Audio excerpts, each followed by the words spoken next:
زیاتر لە مانگێکە بەشێک لە دەواازە سنووریەکانی هەرێمی کوردستان لەگەڵ وڵاتانی دراوسێ داخراون. ئەمەش کاریگەری ڕاستەوخۆی کردوتە سەرژیان و گوزەرانی ژمارەیەک لە بازرگانان و کاسبکاران و شوفێرانی ئۆتۆمبیلی بار هەڵگر و تەکسی لە دەواازە سنووریەکاندا هاوکات بەرزبوونەوەی نرخی بەشێک لە کاڵە و ئەو پێداویستیانەی هاوردەی هەرێمی کوردستان دەکران.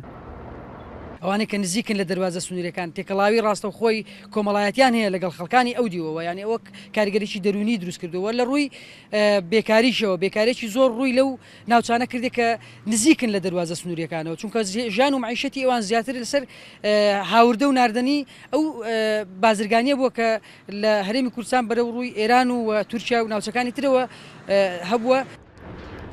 وێڕای کاریگەریە ئابوووریەکان بۆ حکوومەتی هەرێم لە ڕووی وەستانی ئاڵوگۆڕە بازرگانیەکانی بە تایبەتی بۆ ناوچە سنووریەکان ژمارەیەک هاوڵاتی کە ژیان و گوزەرانیان پایوەست بووە بە ئەنجامدانی ئاڵوگۆڕە بازرگانیەکان و هاتوچۆی گەشتیاران لە ئێستادا تەواو بێکار بوونە.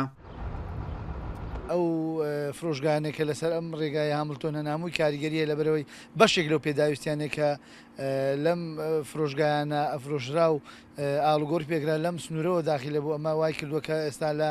دەرەی ئەم سنوورە لە شوێنی دوورترەوە بێ ئەمەش بۆتە هۆی بەرزبوونەوەی نرخی شتومەک و بێبازاریش باقەت بێبازارێکە وای کردووە کاریگەری لەسەر دوکان و هەموو جووەکانی ئابووری ئەو دەڤەرە کردووە بەهۆی داخستنی ئەو سنوورەوە کە کۆمەڵە خەڵکێکی زۆر کاریەکرد لەوانە شوفێری بەرهەڵگەکان کە نزیک 900 بار هەڵگەر لەو سنوورە کاریەکرد ئەوانە ئێستامیان بێکار ماونەتەوە ئەو ژمارەیەکی زۆر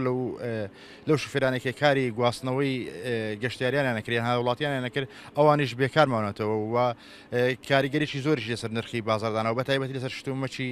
بیناسازی وەکو سیمەنتۆ و شیشوانە کە ئێستا زۆر گران بوون.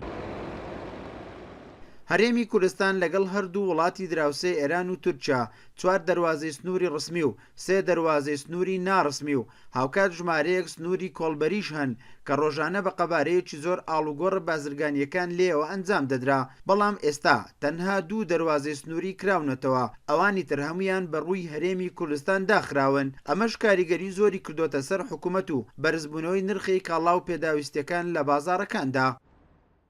داخستنی دەواازە سنووریەکان لەلایەن وڵاتانی دراوسێ وێڕای ئەوەی هۆکار بووە بۆ بێکاربوونی ژمارەیەکی زۆری کاسبکاران و شوفێران کە لەو دەواازە سنووریانە کاریان دەکرد، هاوکات هۆکارێکشە بۆ بەرزبوونەوەی نرخەکان لە بازاڕەکانی هەرێمی کوردستان.